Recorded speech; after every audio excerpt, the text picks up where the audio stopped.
அடுத்ததாக அன்பார்ந்த இஸ்லாமிய சகோதர சகோதரிகளே, அடுத்த தலைப்பு என்னவென்று சொன்னால் மிக முக்கியமான ஒரு தலைப்பு.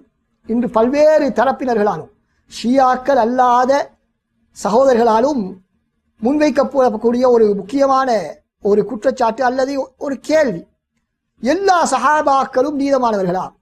நாலாவது தலைப்பு என்னவென்றால் சஹாபாக்களுடைய நேர்மை, சஹாபாக்களுடைய நேர்மை சம்பந்தப்பட்டது. இந்த சஹாபாக்களுடைய நேர்மையை பற்றி நாம் சொல்லக்கூடிய நேரத்தில் அன்பார்ந்த சகோதரர்களே, இந்த நேர்மை என்று சொன்னால் என்ன? அதாலத், அதில் என்று சொன்னால் எங்களுக்கு தெரியும், ஹதீஸ் கலையிலே ஒரு அறிவிப்பாளரை நம்பகமானவர் என்பது தீர்மானிப்பதாக இருந்தால் முதலாவதாக அவர் அதில், அவர் நேர்மையானவரா, அவருடைய சொந்த வாழ்க்கையிலே அவர் நேர்மையானவரா என்பதை பார்க்கப்படும். அதற்கு பின்னால் தான் அவர் ஹதீஸ்களை சரியான முறையிலே பாதுகாக்கக்கூடியவரா என்பதை ஆய்வு செய்யப்படும். எனவே அந்த அடிப்படையில் அஹ்லுசுன்னாக்களுடைய மிக தெளிவான ஒரு கொள்கை தான் அஸ்ஸஹாபத்து குல்லுஹும் உதூல், சஹாபாக்கள் அனைவருமே நேர்மையானவர்கள்.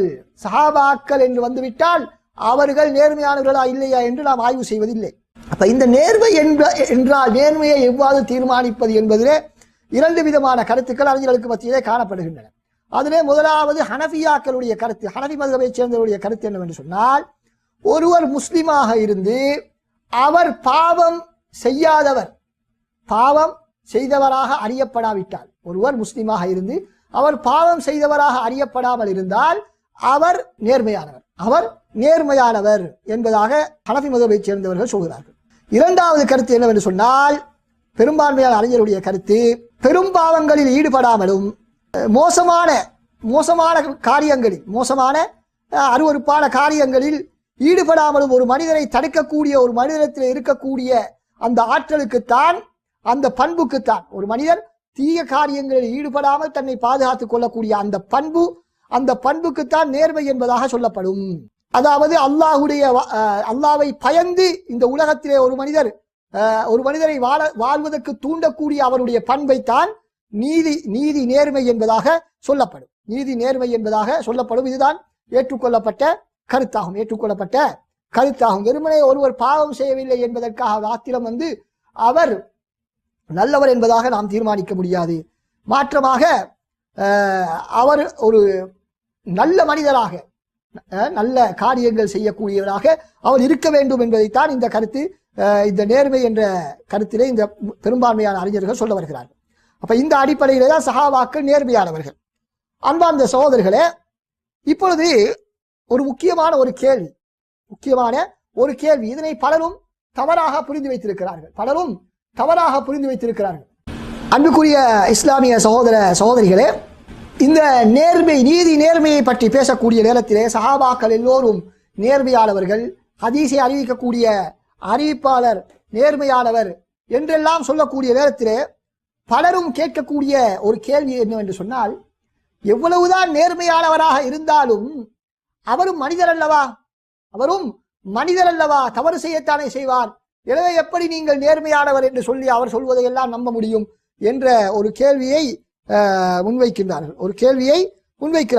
அன்பிற்குரிய சகோதரர்களே, இந்த சஹாபாக்கள் எல்லோரும் நேர்மையானவர்கள் என்று சொன்ன அறிஞர்கள் யாருமே சஹாபாக்கள் எந்த விதமான தவறும் செய்யாதவர்கள் என்று சொல்லவில்லை. நபித்தோழர்கள் எல்லோரும் நேர்மையானவர்கள் என்று சொன்ன சஹாபாக்கள் எவரும், அறிஞர்கள் எவருமே சஹாபாக்கள் தவறு செய்யாதவர்கள் என்பதாக சொல்லவில்லை. சஹாபாக்கள் தவறு செய்யாததனால் தான் அவர்கள் நேர்மையானவர்கள் என்றும் அவர்கள் சொல்லவில்லை என்பதை நாம் புரிந்து கொள்ள வேண்டும். இமாம் அலாய் ரஹ்மத்துல்லாஹி அவர்கள் சொல்கிறார்கள், சஹாபாக்களில் ஒவ்வொருவரும் நேர்மையானவர்கள் என்று சொல்வதனுடைய கருத்து அவர்கள் எந்த விதமான பாவமற்றவர்கள், பாவம் செய்யாதவர்கள் என்ற கருத்தல்ல என்பதாக அவர்கள் சொல்கிறார்கள். இமாம் இப்னுல் வஸீர் ரஹ்மத்துல்லாஹி அவர்கள் சொல்கிறார்கள், அஹ்லு சுன்னாக்களில் யாரும் சஹாபாக்கள் தவறு செய்யாதவர்கள், தவறுக்கு அப்பாற்பட்டவர்கள், பாவத்தை விட்டு அப்பாற்பட்டவர்கள் என்பதாக எவருமே சொல்லவில்லை. அப்ப எனவே அஹ்லு சுன்னாக்கள் சஹாபாக்களை பார்த்து இவர்கள் சஹாபாக்கள் எல்லோரும் நேர்மையானவர்கள் என்று சொல்லும் பொழுது நாம் என்ன நினைக்க கூடாது, சஹாபாக்கள் பாவம் செய்யாதவர்கள் என்று அவர்கள் சொல்கிறார்கள் என்று நினைப்பது மிக பெரும் ஒரு தவறாக இருந்து கொண்டிருக்கிறது. அப்படி என்று சொன்னால் எங்களுக்கு யாரையுமே நேர்மையானவர் என்று முடிவு செய்ய முடியாது. உலகத்திலே எங்களுக்கு தெரியும், ஒரு வழக்கிலே சாட்சி சொல்வதற்கு யாராவது வருவதாக இருந்தால் அந்த சாட்சியாளர் நேர்மையானவராக இருக்க வேண்டும். நேர்மையானவராக இருக்க வேண்டும். நேர்மை என்பது பாவம் செய்யாதவராக இருந்தால் உலகத்திலே ஒரு சாட்சியும் கிடைக்க மாட்டாது. சாட்சியாளரே, நீதியான சாட்சியாளர் எங்களுக்கு தேட முடியாமல் சென்று விடுவோம். ஏன்? பாவத்தை விட்டு அப்பாற்பட்டவர்கள் உலகத்தில் யாரும் இல்லை என்பதை நாம் புரிந்து கொள்ள வேண்டும். இப்பொழுது சஹாபாக்களுடைய இந்த நேர்மையை பற்றி அறிஞர்கள் என்ன சொல்லியிருக்கிறார்கள்? சஹாபாக்கள் எல்லோரும் நேர்மையானவர்கள் என்பது ஏகமனதான கருத்து. சஹாபாக்கள் எல்லோரும் நேர்மையானவர்கள் என்பது கருத்து வேற்றுமைக்கு அப்பாற்பட்ட ஒரு விடயம், ஏகமனதான தீர்மானம். இதனை இமாம் அப்துல் பர் ரஹ்மத்துல்லாஹி அவர்கள் சொல்வதை பாருங்கள்.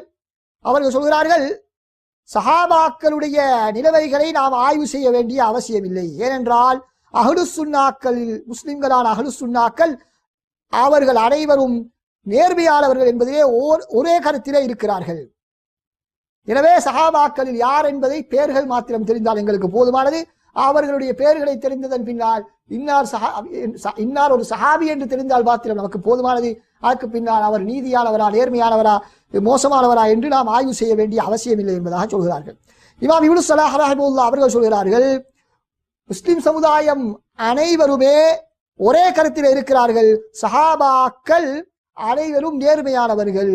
எப்படி சொல்கிறார்கள்? வமன் லா பஸல் ஃபிதன மின்ஹும். அந்த சஹாபாக்களில் யாரெல்லாம் அந்த பிரச்சனையான குழப்பம், சஹாபாக்களுக்கு மத்தியிலே ஒரு போர் மூண்ட அந்த சந்தர்ப்பங்களிலே அதிலே பங்கெடுத்தவர்கள் கூட அவர்களும் நீதமானவர்கள் தான் என்பதிலே முஸ்லிம் சமுதாயம் ஏகமனதான முடிவிலே இருக்கிறார்கள். இது அறிஞர்கள் அனைவரும் யாருடைய இஜ்மா ஏற்றுக்கொள்ளப்படுமோ அவர்கள் அனைவருமே இந்த கருத்திலே தான் இருக்கிறார்கள். உலமாக்களும் இந்த கருத்திலே ஏகமனதான முடிவிலே இருக்கிறார்கள். அதே போல முஸ்லிம் சமுதாயமும் இந்த கருத்தை ஏகமனதாக ஏற்றுக்கொண்டிருக்கிறது.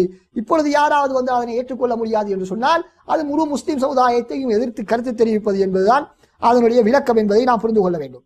அதே போல இமாம் இப்னு கஸீர் ரஹ்மத்துல்லாஹி அவர்களும் சஹாபாக்கள் அனைவரும் அஹ்லுஸ் சுன்னாக்களுடைய பார்வையில் நேர்மையானவர்கள் என்பதாக அவர்கள் குறிப்பிட்டிருக்கிறார்கள். எனவே இந்த கருத்தை எல்லா உலமாக்களும், எல்லா அனைத்து துறையை சார்ந்த அறிஞர்களும் இந்த கருத்தை சொல்லியிருக்கிறார். ஹதீஸ் கலை அறிஞர்கள், ஃபிக்ஹ் கலை அறிஞர்கள், ஏனைய அறிஞர்கள் எல்லோருமே இந்த கருத்திலே தான் இருக்கிறார்கள். எனவே இதற்கு மாற்றமாக கருத்து தெரிவிப்பது மிக தெளிவான ஒரு வழிகேடு என்பதை நாம் புரிந்து கொள்ள வேண்டும்.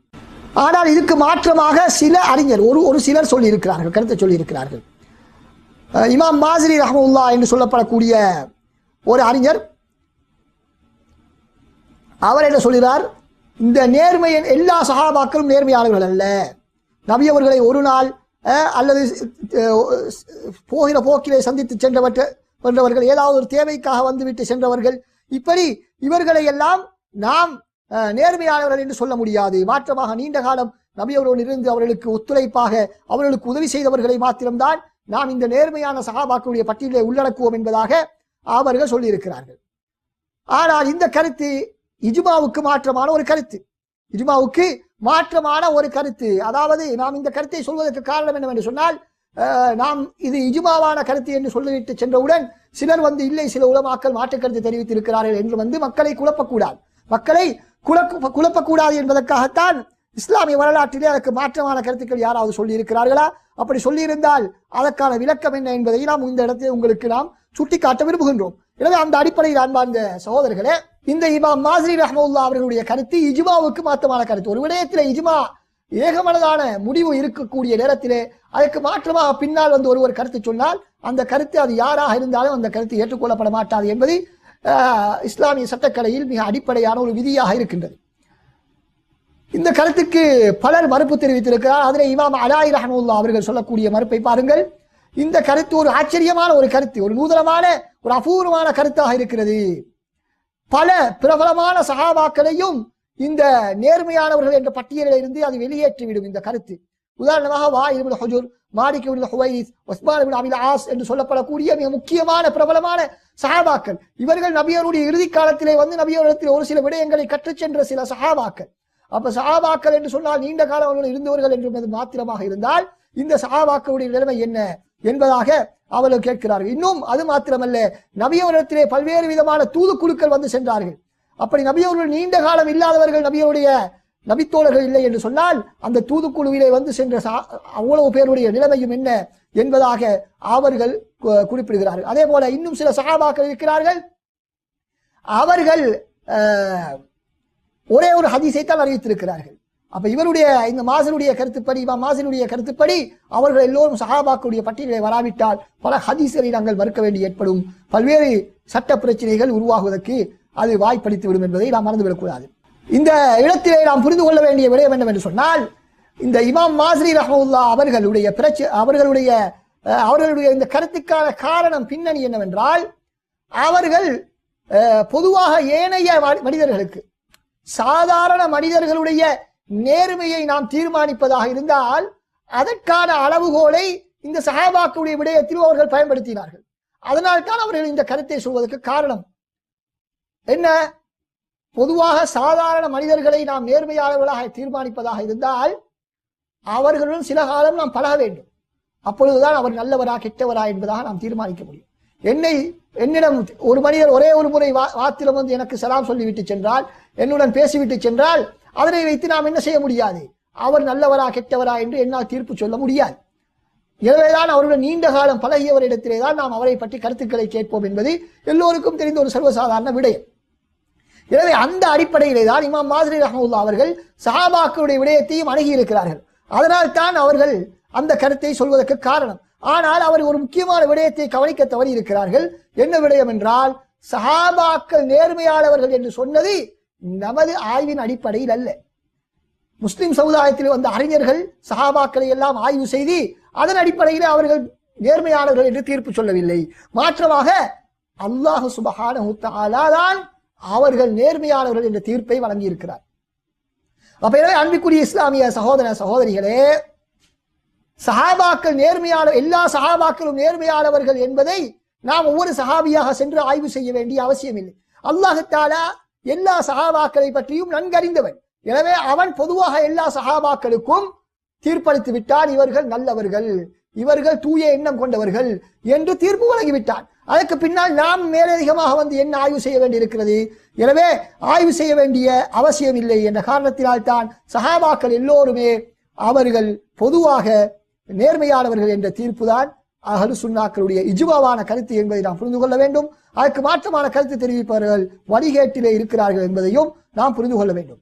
அப்ப இதிலே முக்கியமாக நாம் புரிந்து கொள்ள வேண்டிய இரண்டு விடயங்கள் இருக்கின்றன. இந்த சஹாபாக்கள் நேர்மையானவர்கள் என்பதிலே முதலாவது, அவர்கள் நேர்மையானவர்கள் என்பதனால் அவர்கள் பாவம் செய்யாதவர்கள் என்பதல்ல, பாவத்திற்கு அப்பாற்பட்டவர்கள் என்ற கருத்தை அது தரமாட்டாது.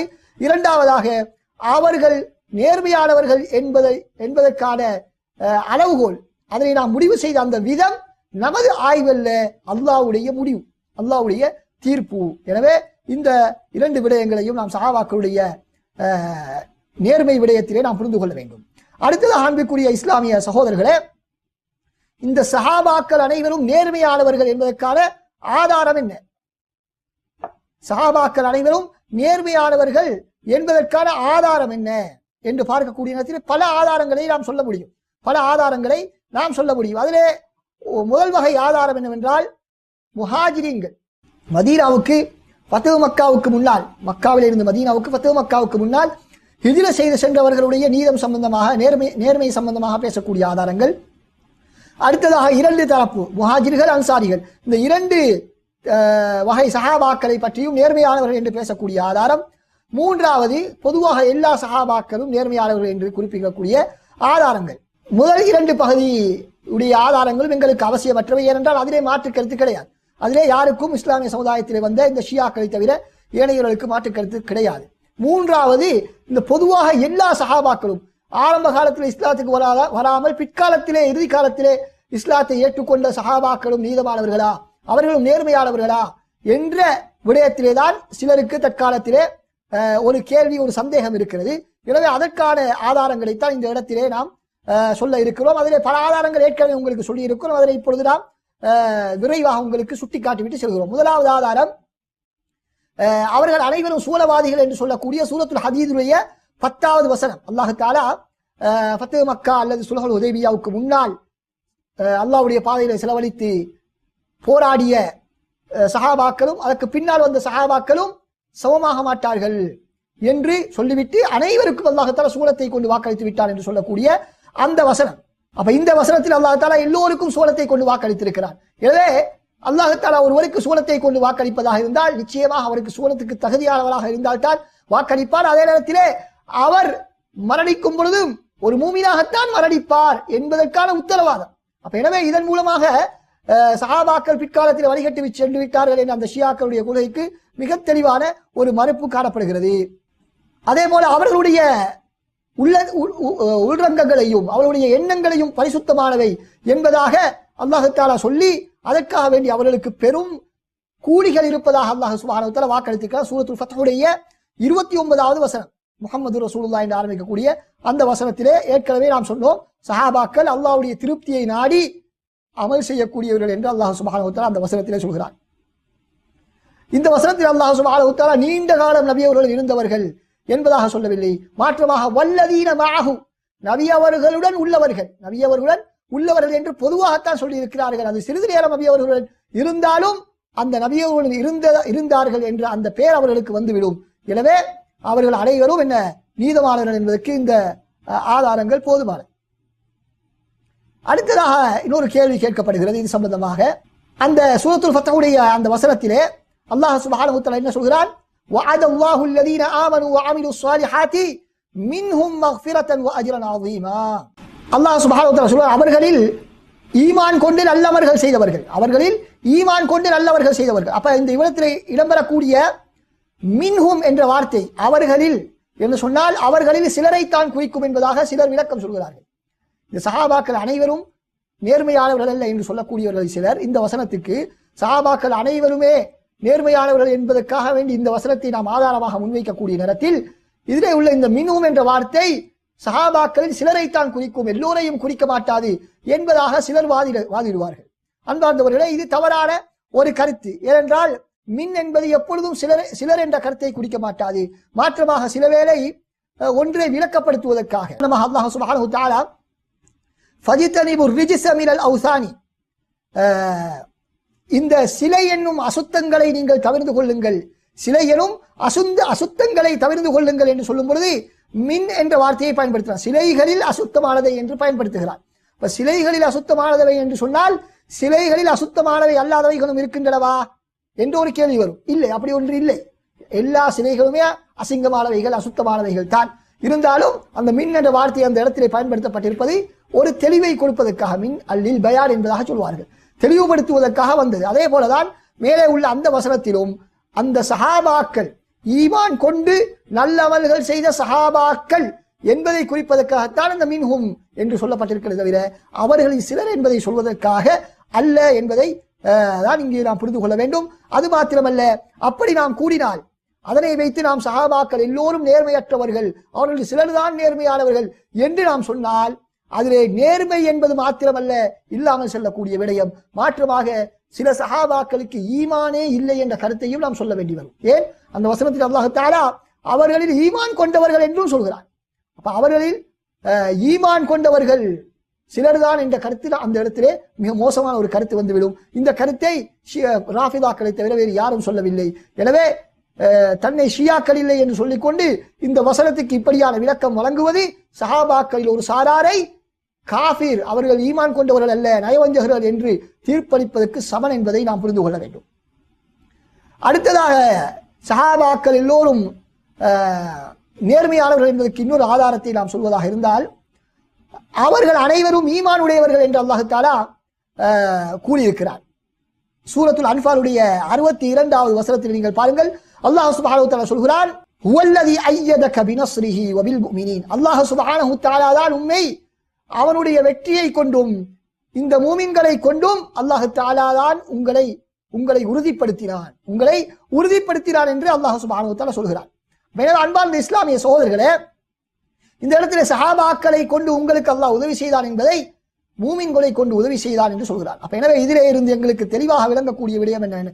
சஹாபாக்களுடன் யாரெல்லாம் இருந்தார்களோ அவர்கள் அனைவரும் ரசூலுல்லாஹ் மூமின்கள் என்ற ஒரு பட்டத்தை அல்லாஹ் சுப்ஹானஹு வ தஆலா அவர்களுக்கு கொடுக்கிறான். யாருக்கு அல்லாஹ் தஆலா ஈமான் இருப்பதாக சொல்கிறானோ அவர்கள் அனைவரும் நேர்மையானவர்கள், நம்பகமானவர்கள் என்பதைத்தான் அது குறிக்கும் என்பதை நாம் புரிந்து கொள்ள வேண்டும். அடுத்ததாக 4வது ஒரு ஆதாரம், சஹாபாக்களுக்கு அவர்கள் வெற்றியாளர்கள் என்பதாக அல்லாஹ் சுப்ஹானஹு வ தஆலா சொல்லி இருக்கிறார். லாக்கின் ரசூல் வல்லதீன ஆமனு மஅஹு ஜாஹது பிஅம்வாலிஹிம் வஅன்ஃபுஸிஹிம் வஉலாயிக லஹுமுல் கைராத் வஉலாயிக ஹுமுல் முஃப்லிஹூன். யார் ரசூலுல்லாஹ்வும் அவர்களுடன் இருந்து அவர்களுடன் போரிட்டு தனது சொத்துக்களாலும் தனது உயிர்களாலும் ரசூலுல்லாஹ்வுடன் போராடியவர்கள் அவர்களுக்கு பல்வேறு நன்மைகள் இருக்கின்றன, அவர்கள் தான் வெற்றியாளர்கள் என்பதாக அல்லாஹ் சுப்ஹானஹு வ தஆலா சொல்கிறார். இந்த வசனத்திலும் அல்லாஹ் சுப்ஹானஹு வ தஆலா நபி அவர்களுடன் இருந்து போரிட்டவர்கள் என்பதை குறிக்கக்கூடிய நேரத்திலே ரசூலுல்லாஹ்வுடன் சிறிது நேரம் இருந்தாலும் அவர்களும் நேர்மையானவர்கள், அவர்களும் வெற்றியாளர்கள் என்று அல்லாஹ் தஆலா சொல்வதன் மூலம் அவர்கள் நேர்மையானவர்கள் தான் என்பதை அந்த குர்ஆன் வசனம் நமக்கு குறிக்கின்றது. இப்படி முக்கியமான 4 ஆதாரங்களை சஹாபாக்கள் அனைவரும் நேர்மையானவர்கள் என்பதற்கு நாம் முன்வைத்திருக்கின்றோம். இதற்கு மாற்றமான